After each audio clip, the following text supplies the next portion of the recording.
Declare para Deus. Eu sei que você está aqui nessa noite não somente para glorificar o nome dele. Você deixou seu aconchego do seu lado. Vem para cá para adorar a Ele. Diga para Ele, Senhor Deus, eu sempre meus olhos, sempre estou atento a Deus. A tudo aquilo que eu faço, tudo que eu venho fazendo. Eu sei que eu sou falho, mas sei que Deus, eu tenho que me colocar diante da tua presença. Eu sei que a cada dia eu vou olhar diante de ti, Senhor. Por mais que eu seja falho, Deus, olha para dentro de mim, Deus. E assim eu vai restaurar aquilo que precisa ser restaurado. Então eu quero essa canção com essa certeza de que Ele é Deus e que nós precisamos sempre que Ele venha nos estar conosco. Amém, igreja? Declare para Ele. Sei que os teus olhos Declare para Deus. sempre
Podem se assentar.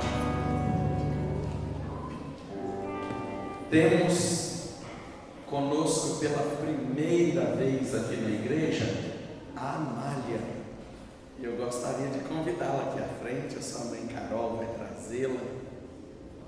Olha que moça mais elegante, mais linda, gente.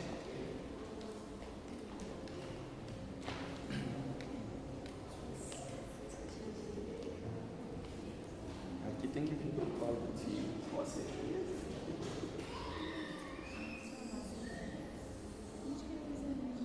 Fala assim, é linda, gente, olha, prestando atenção em todo mundo.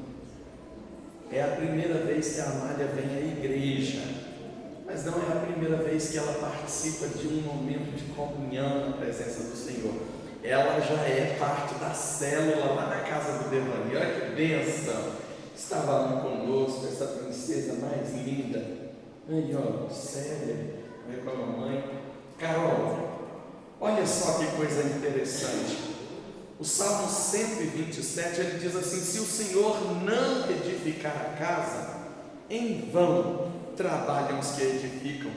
Se o Senhor não guardar a cidade, em vão vigia a sentinela. Inútil vos será levantar de madrugada, repousar tarde, comer o pão que alcançastes com dores,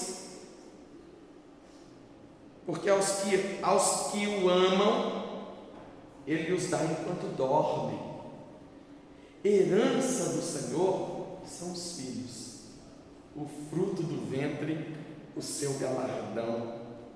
Como flechas na mão do guerreiro, assim os filhos da mocidade. Feliz o homem que enche deles a sua aljava. Não será envergonhado quando pleitear com os inimigos à porta. Olha que coisa linda. O Senhor está dizendo que quando você recebe um filho, no seu caso uma filha, a Amália, você está se tornando herdeira de Deus. E esse é o patrimônio que Deus tem para você nessa vida. Quanto vale esse patrimônio? 1 milhão? Vale não? 10 milhões? Não dá para pôr valor, dá? Quão grande é a riqueza do Senhor para a nossa vida através dos filhos. Mas Ele diz o seguinte: a casa que você construir sem a direção de Deus vai desmoronar.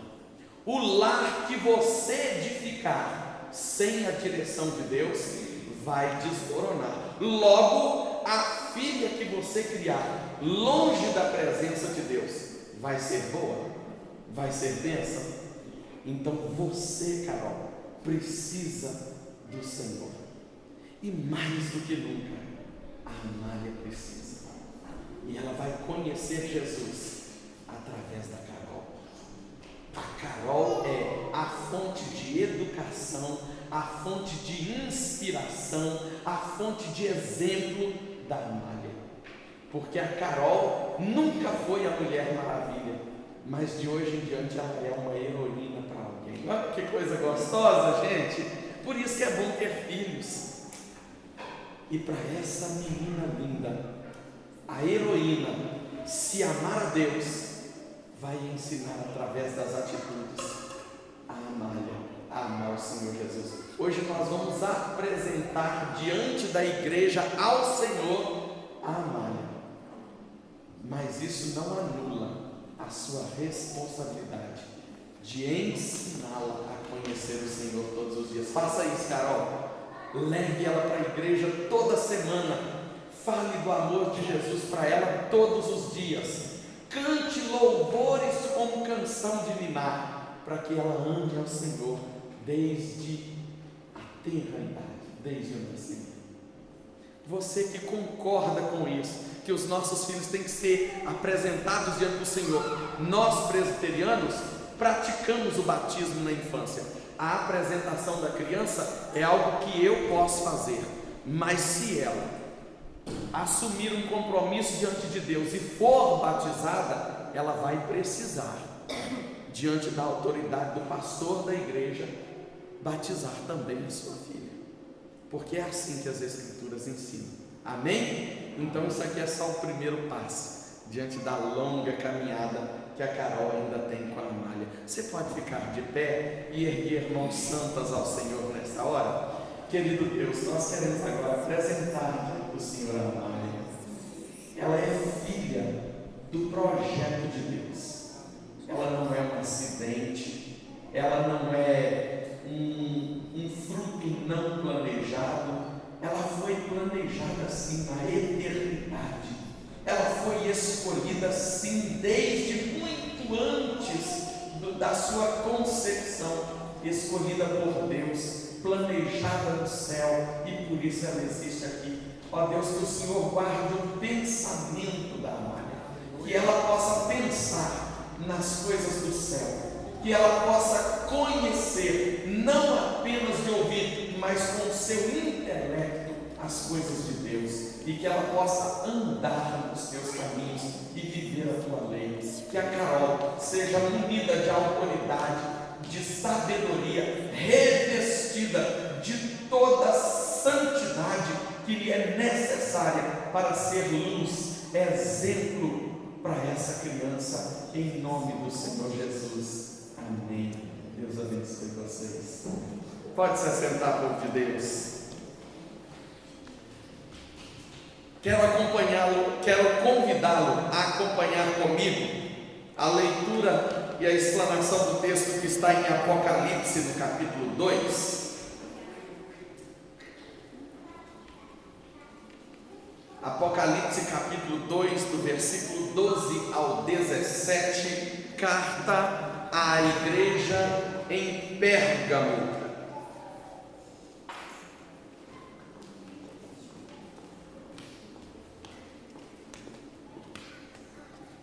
Ao anjo da igreja em Pérgamo escreve: estas coisas diz aquele que tem a espada afiada de 2 gumes. Conheço o lugar em que habitas, onde está o trono de Satanás, e que conservas o meu nome e não negaste a minha fé, ainda nos dias de Antipas, minha testemunha, meu fiel, o qual foi morto entre vós, onde Satanás habita.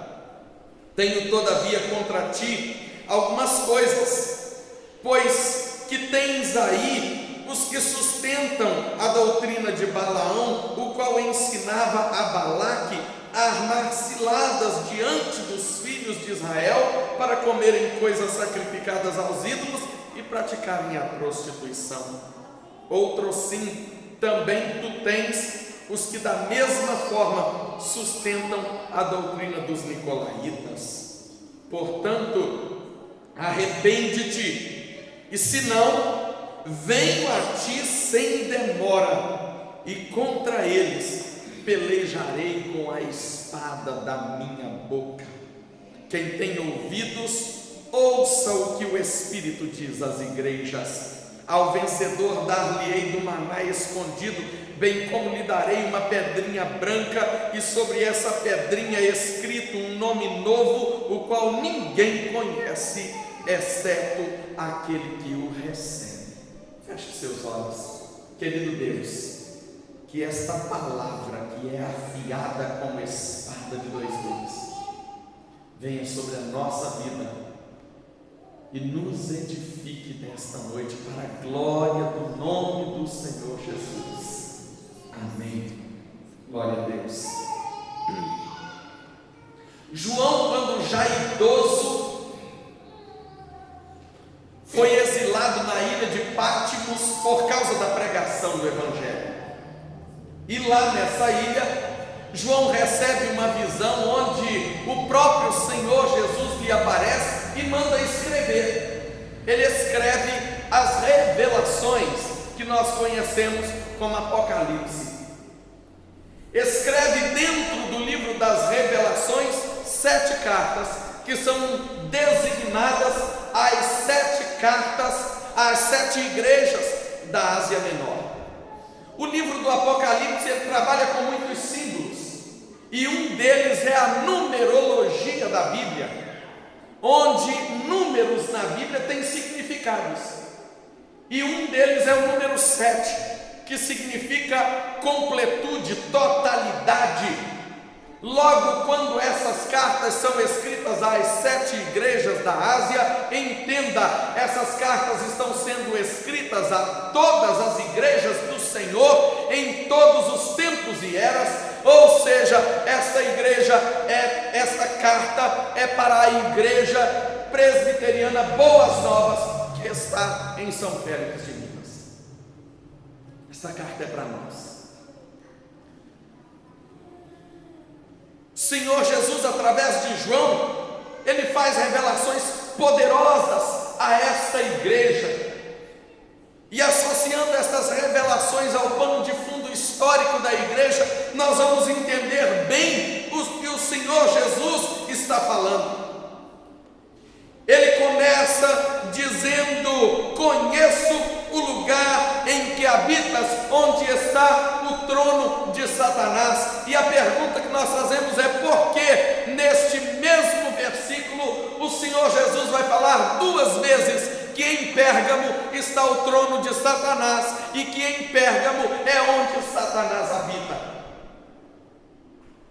Alguns estudiosos vão aí se dividir em opiniões diferentes, dizendo que é por causa dos templos pagãos, dos altares idólatras, que vão dizer que é por causa do templo ao imperador que foi construído em Pérgamo, e que este templo é o trono de Satanás, e que o imperador representa o próprio Satanás. Enfim, muitas coisas vão ser ditas, mas acompanhe comigo. Pérgamo é a cidade mais importante da Ásia Menor. Ela é um importante centro comercial e administrativo. Ela foi a capital do antigo Império Seleucida, e depois ela se torna também capital da Ásia Menor. Ela tem poder aquisitivo, ela tem imponência, grandeza. O nome Pérgamo significa elevado.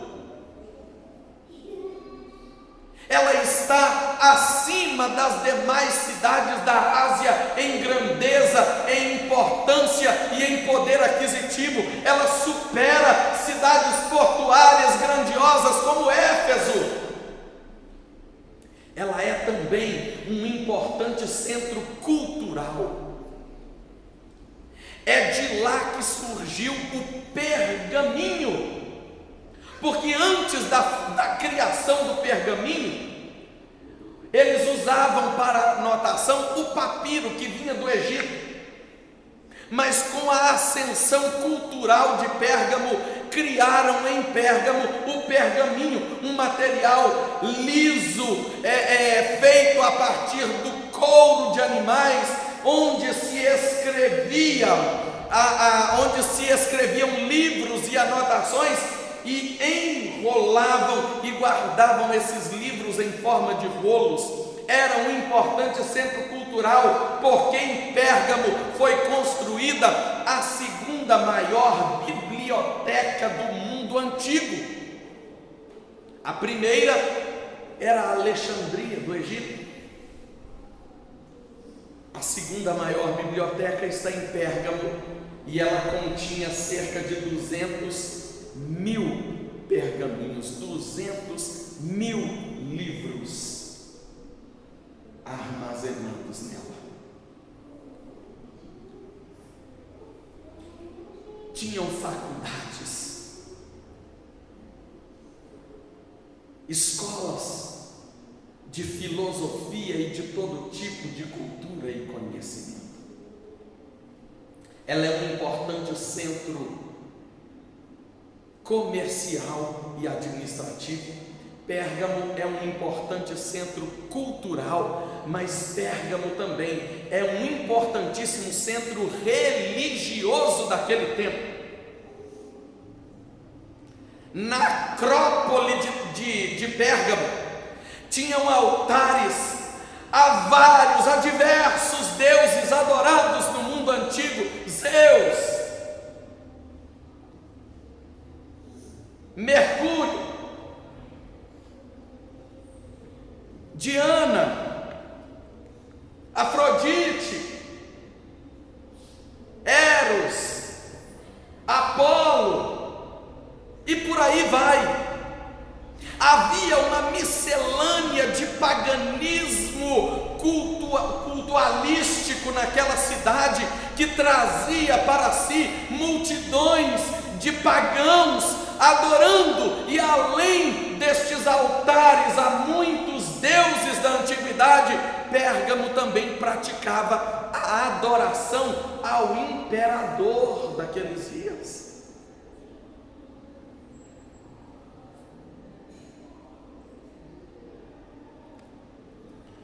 Numa cidade onde o dinheiro flui abundantemente, onde as influências compram quase tudo, onde a cultura predomina e onde o paganismo dá as cartas, surge uma igreja cristã.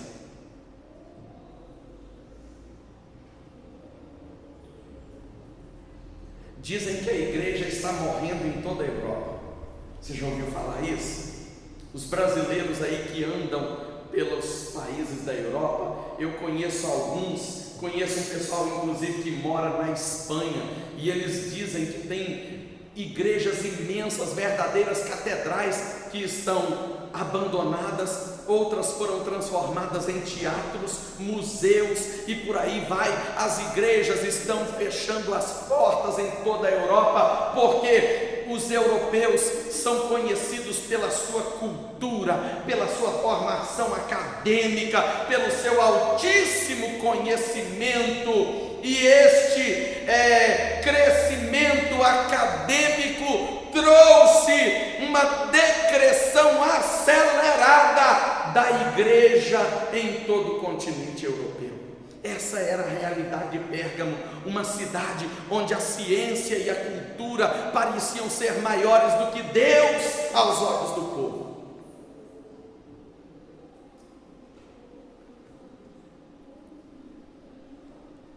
E para piorar a situação, a igreja que era fiel ao Senhor começa a conviver com situações horríveis e tolerar essas situações. E eu quero trazer ao seu coração nesta noite, em nome do Senhor Jesus, uma palavra que te edifique. E eu quero começar falando que Deus conhece a sua realidade. Guarda isso aí.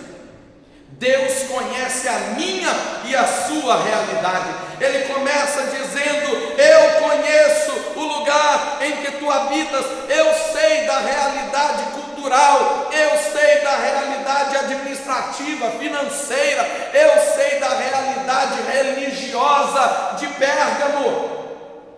Naqueles tempos, Antipas, fiel testemunha do Senhor, líder da igreja, foi morto por causa da perseguição contra a igreja. Então o que o Senhor Jesus está dizendo é: eu sei a perseguição que a igreja enfrenta, eu sei as lágrimas que a igreja derramou, eu sei os mártires que a igreja tem, eu sei aqueles que deram a vida pelo amor do evangelho, eu sei quem você é e onde você habita. Igreja, o Senhor conhece o meu e o seu sofrimento, a minha e a sua realidade. Ele conhece as perseguições, Ele conhece as assolações, Ele conhece as injúrias, Ele conhece as difamações, Ele conhece as perseguições infindas que você e eu enfrentamos.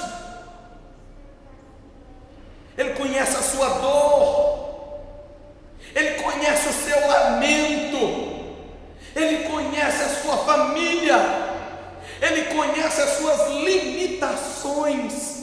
Deus conhece a tua vida financeira, Deus conhece a tua vida espiritual. Deus conhece a realidade em que você está.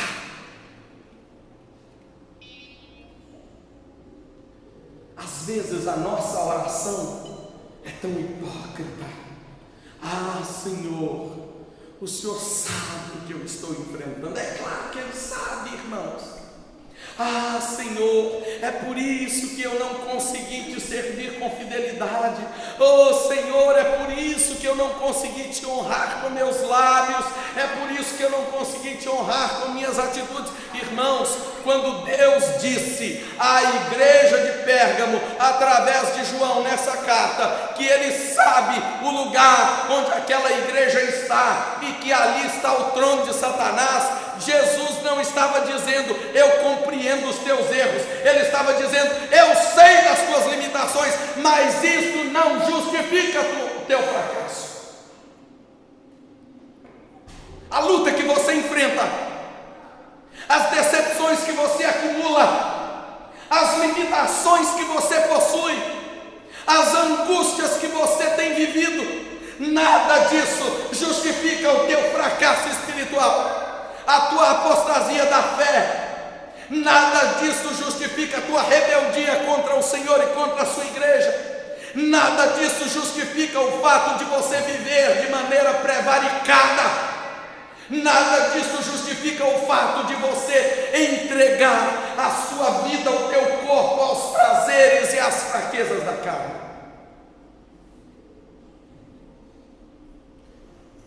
Oh, Senhor, eu sou fraco. Eu não suporto o sofrimento. Tem sido publicado no nosso grupo de WhatsApp da igreja, e eu aposto que você não tem lido, o CD, culto doméstico. Hoje tem culto na minha casa, uma devocional diária. E hoje pela manhã, normalmente o pastor publica lá em Mendes Pimentel. À noite eu só consigo ler pela manhã, porque quando ele publica eu já estou dormindo. Então é a minha primeira leitura do dia. Eu levanto pela manhã, a primeira coisa que eu faço é abrir o WhatsApp, não para procurar a tua mensagem, mas é porque eu estou acompanhando. E hoje foi citado Policarpo, um dos pais da igreja, discípulo do apóstolo João, que foi mártir do Evangelho. E foi citado a frase que ele disse aos seus algozes pouco antes de morrer, quando ele foi amarrado em uma pira, em uma fogueira, e ele disse àqueles que o tentariam queimá-lo vivo: o fogo que vocês acendem queima só por alguns instantes, mas o fogo do inferno queimará eternamente. Ele deixou bem claro: eu não nego meu Deus por causa deste sofrimento, eu não nego meu Deus por causa desta agonia, porque ela é passageira. E a história vai relatar que à medida que eles acenderam a fogueira e à medida que o fogo lavorava e crescia ao redor dele, ele fazia em voz alta, publicamente, uma oração, agradecendo a Deus pelo privilégio de ser mártir. Eu conheço o teu sofrimento, isso não justifica o teu fracasso. Eu conheço as tuas limitações, isso não justifica o teu pecado. Eu conheço as tuas influências, isto não justifica as tuas escolhas. É isso que o Senhor nos ensina através desta carta, que Ele conhece o lugar em que vivemos e as pessoas que nos rodeiam, e a nossa rebeldia contra Deus não pode ser justificada pelo lugar em que vivemos e pelas influências que recebemos.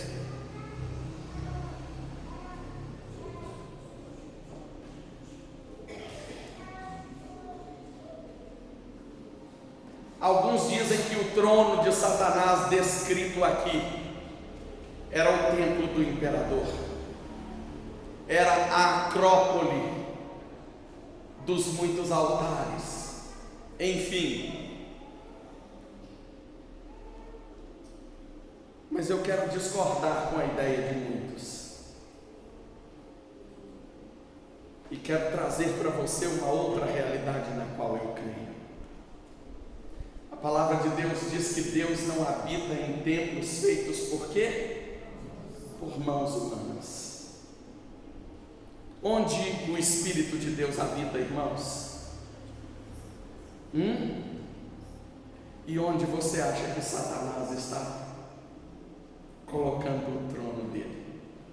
Se Deus não habita em templos feitos por mãos humanas, mas dentro daqueles que são seus, onde você acha que está o trono de Satanás? O que o Senhor Jesus está dizendo àquela igreja é: eu sei que o lugar onde você está é dominado por pessoas que servem a Satanás. Eu sei que o lugar onde você está é influenciado, é consumido pelo próprio Satanás, através das pessoas. Quantos instrumentos de Satanás tem ao redor de cada um de nós? A Bíblia chama eles de filhos de Belial. Você sabe o que significa a palavra Belial? Belial significa não serve para nada, ou não tem valor nenhum, ou não faz nada que presta, coisas desse sentido. Então, quanta gente que não faz nada que presta e está convivendo com você?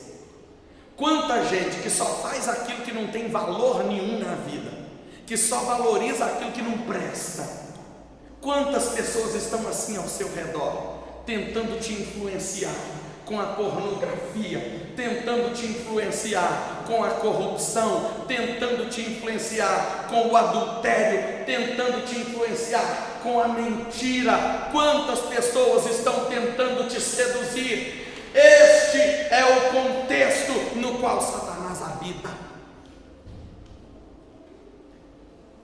Mas o Senhor diz à igreja de Pérgamo: vocês estão no lugar onde Satanás habita, mas vocês estão fiéis a mim.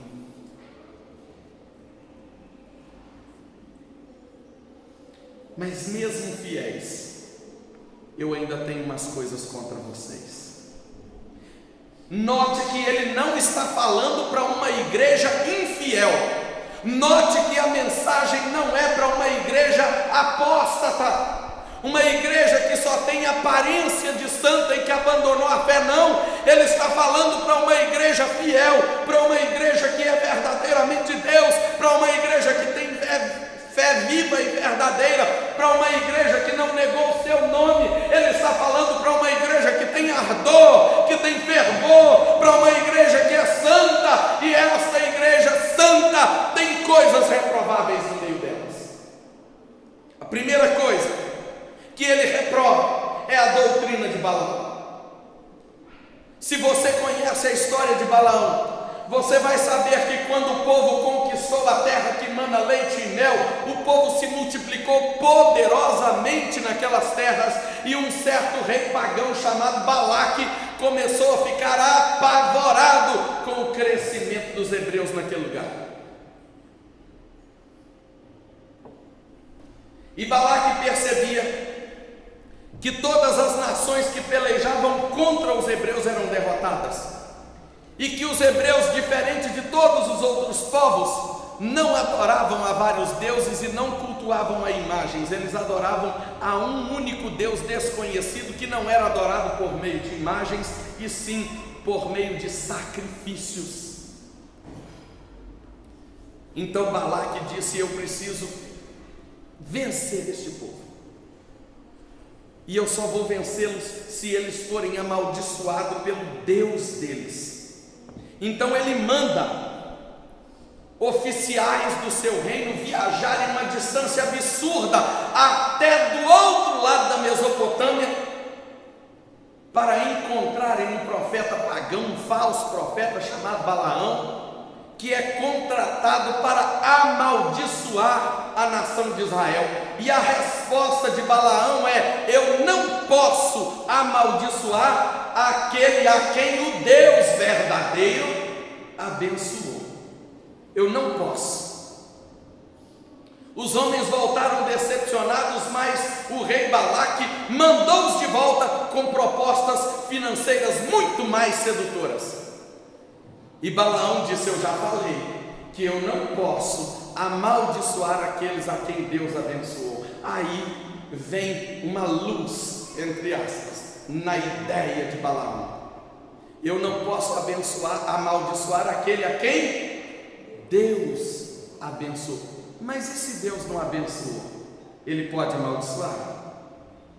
Então ele tem uma audiência com Balaque, e ele diz a Balaque: ofereça suas moças para os rapazes deles, incentive-os a uma prostituição, incentive-os ao paganismo religioso através de imagens de escultura.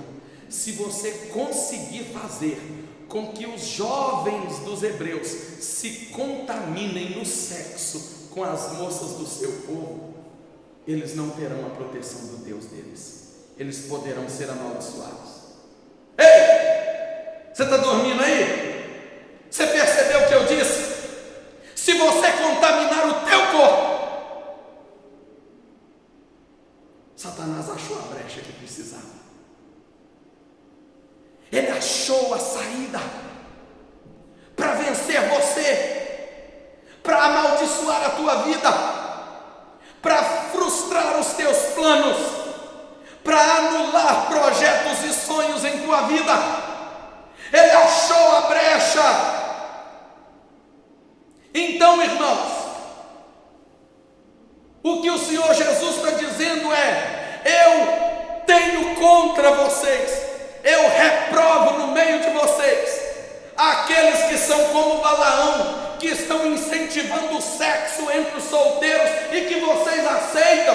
Ei, igreja, se alguém disser para você que sexo fora do casamento não é pecado, repreende a voz de Satanás em nome de Jesus. Não aceita essa seta inflamada, não. Ela é de Balaão, ela não é do Senhor Jesus. Irmãos, nós temos vivido um tempo terrível para a igreja. Hoje não se pratica sexo no namoro. Hoje se pratica sexo para depois pensar no namoro. E eu estou falando dos crentes que profanam o corpo, das moças crentes cujos pais estão aí sonhando em vê-las vestidas de branco e não sabendo que o branco no altar da igreja hoje é mero protocolo. Já foi símbolo de santidade, não é mais. Hoje é apenas uma mentira bem contada para ver quantos vão acreditar nela. É lamentável. É lamentável ver que a doutrina de Balaão está na nossa igreja, está no meio do nosso povo, onde não tem nada a ver esse negócio de pregar santidade, onde não tem nada a ver esse negócio de ensinar que Deus está reprovando a contaminação do teu corpo. Mas eu continuo sendo retrógrado, eu continuo sendo careta, eu continuo pregando para você o que eu ensino dentro do meu lar, e eu continuo olhando para você do mesmo jeito que eu olho para o meu lar, e eu continuo chorando e gemendo ao ver que a igreja está de mal a pior, decaindo, porque não persevera na fidelidade a Deus.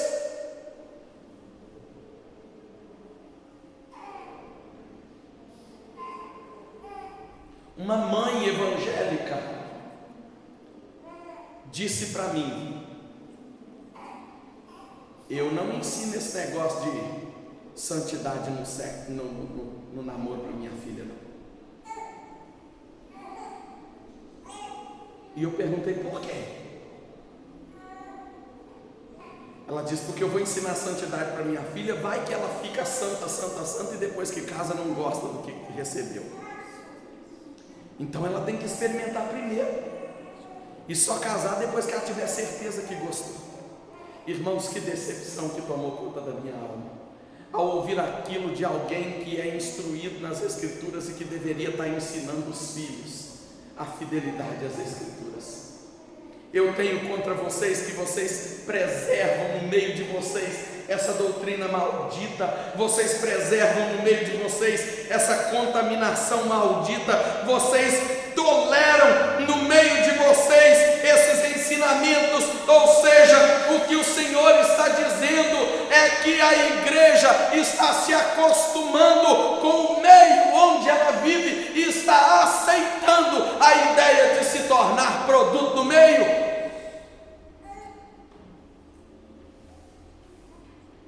E para evoluir, eu quero dizer a vocês que o Senhor conhece a sua realidade, não tolera o seu pecado. Ele tem contra você o tolerar o pecado e o praticá-lo no meio da igreja. Mas Ele é aquele que tem a espada de dois gumes. Estas coisas escreve aquele que tem a espada afiada de dois gumes. E para você entender do que o Senhor está falando, lembra-se de Hebreus 4,12, que diz: porque a palavra de Deus é viva e eficaz, mais cortante do que qualquer espada de dois gumes. Esta é a espada afiada de dois gumes. Estas coisas escreve aquele que tem a palavra, aquele que é o verbo de Deus. Estas coisas escreve aquele que te chama a ser fiel à palavra, a ter sede da palavra, a buscar ardentemente o conhecimento da palavra. Conhecereis a verdade, palavra, e a verdade, palavra, te libertará. Tenha sede da palavra, pratique a leitura diária da palavra, busque ardentemente viver os preceitos que estão na palavra, porque Cristo Jesus está de olho na sua igreja. Ele tem a espada afiada de dois gumes. Ele é o Senhor da palavra, Ele é o verbo encarnado entre nós.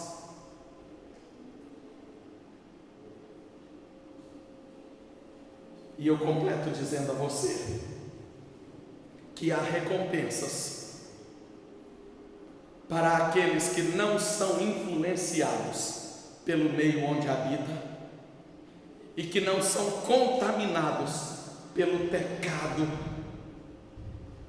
em seu meio e que são sedentos da palavra de Deus.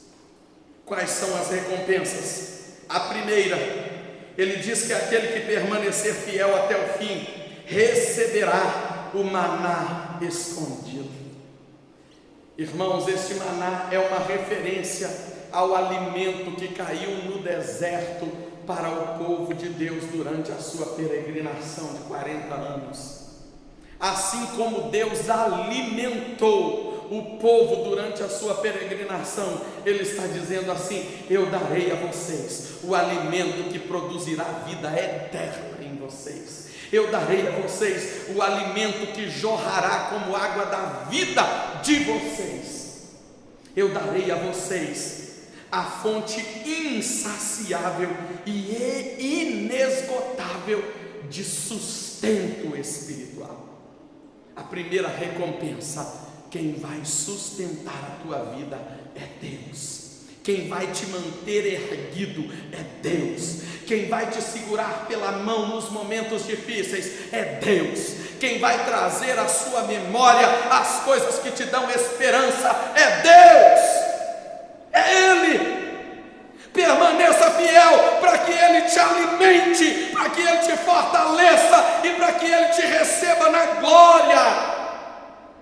Porque a segunda recompensa é: eu darei a vocês também uma pedrinha branca, e nela escrito um nome novo, o qual ninguém conhece, exceto aquele que o recebe. Um nome novo, uma nova identidade, uma nova vida, um novo corpo, a glorificação do corpo, o revestimento da glória, a eternidade nos céus. Eu darei a vocês uma vida plena, uma vida nova, uma vida eterna na minha presença, diz o Senhor. Esta é a recompensa de não fracassar por causa das circunstâncias ao redor. Esta é a recompensa de não ceder aos conselhos satânicos que você recebe dentro e fora da igreja. Porque eu já vi muito palhaço ouvir uma pregação como essa e depois assediar a própria namorada, e quando ela disser assim, mas e a pregação? Ele vai dizer, tem nada a ver aquilo lá. Eu aconselhei um casal que infelizmente já estava com a intimidade exagerada no namoro. E aí eu fiz uma pergunta a eles: vocês teriam a liberdade de me contar como foi que tudo aconteceu? E a moça arrependida virou para mim e disse assim: eu tinha muito medo de me entregar, mas no momento em que as coisas esquentaram, ele disse para mim que não tinha nada a ver, porque ele me ama e nós vamos nos casar. Essa é a frase mais bem bolada que Satanás arrumou para te enganar. Ele te ama e vocês vão se casar. A recompensa para quem não se entrega a uma palhaçada dessas, mas permanece fiel ao Senhor, é receber o alimento que te fortalece e a eternidade gloriosa com Deus.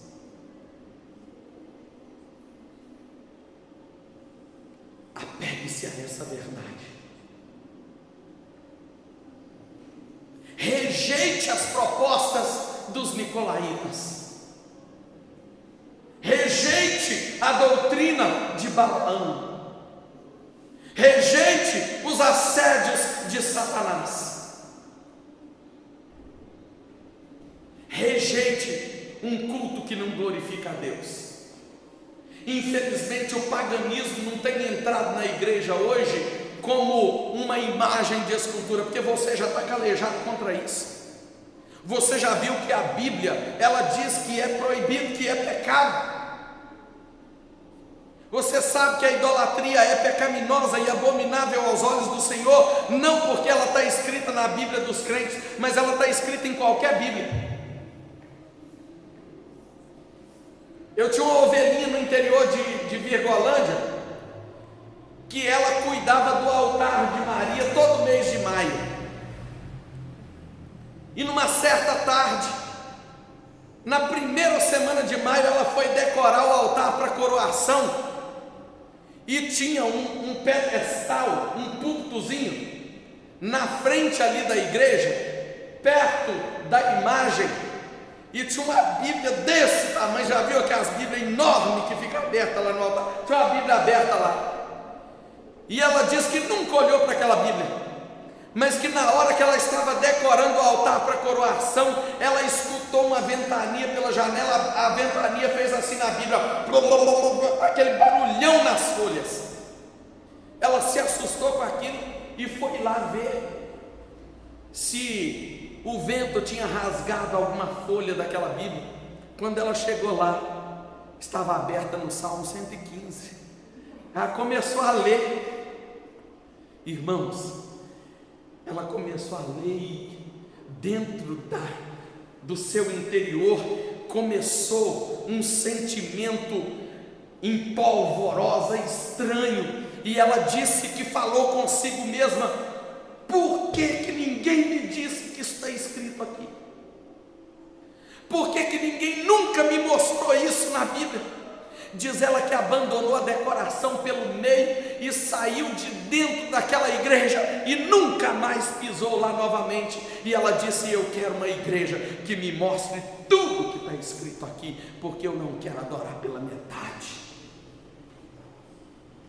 Então não é a Bíblia dos crentes que tem a verdade, é a Bíblia. É a Bíblia. E a doutrina dos nicolaítas constituía em uma adoração pagã que desagradava a Deus. E essa adoração pagã, ela não está só no romanismo, ela está dentro das igrejas evangélicas, onde você vai com sede de receber aquele lencinho ungido, aquele martelinho poderoso que você vai bater nas enfermidades e vai curar, aquela aliança ungida comprada no R$1,99 que você acha que vai salvar seu casamento. Adoração pagã, baseada não na verdade que liberta, mas em amuletos que te enganam, pelos quais você tem que pagar preço. A verdade que te liberta foi te concedida de graça, e quem pagou o preço foi o nosso Senhor Jesus. Então não aceite a doutrina dos nicolaítas, a mentira que te engana. Não aceite o ensinamento de Balaão, a profanação do teu corpo, mas permaneça firme para receber o maná que te sustenta e a pedra branca que te dá um novo nome, uma nova identidade e uma nova e gloriosa vida nos céus com Deus. Que o Senhor aplique essa palavra em meu e em seu coração para a glória dele. Você pode se colocar de pé em nome do Senhor Jesus.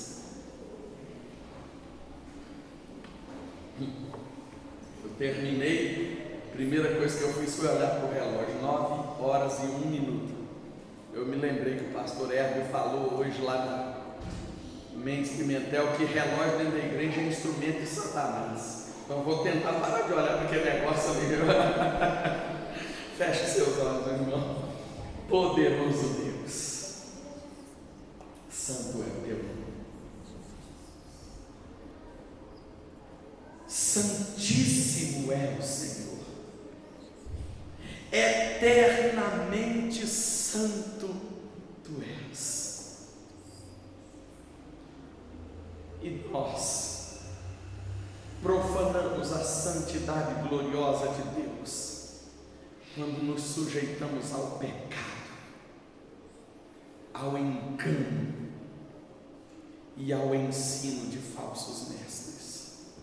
Perdoa-nos como teu povo, por não termos sede das Escrituras, por não buscarmos avidamente a verdade que nela se contém e por não nos saciarmos dela em nossa vida diária.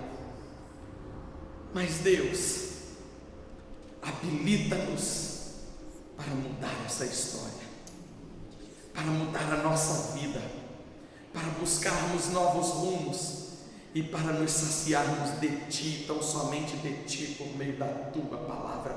Fortalece a Tua igreja, vivifica o Teu povo neste lugar, em nome do Senhor Jesus. Amém. Glória a Deus. Cumprimente o seu irmão, 2 ou 3 irmãos, dê nele um abraço e diga que o Senhor te deu uma semana abençoada. Obrigado a todos vocês que vieram de paz, em nome do Senhor Jesus.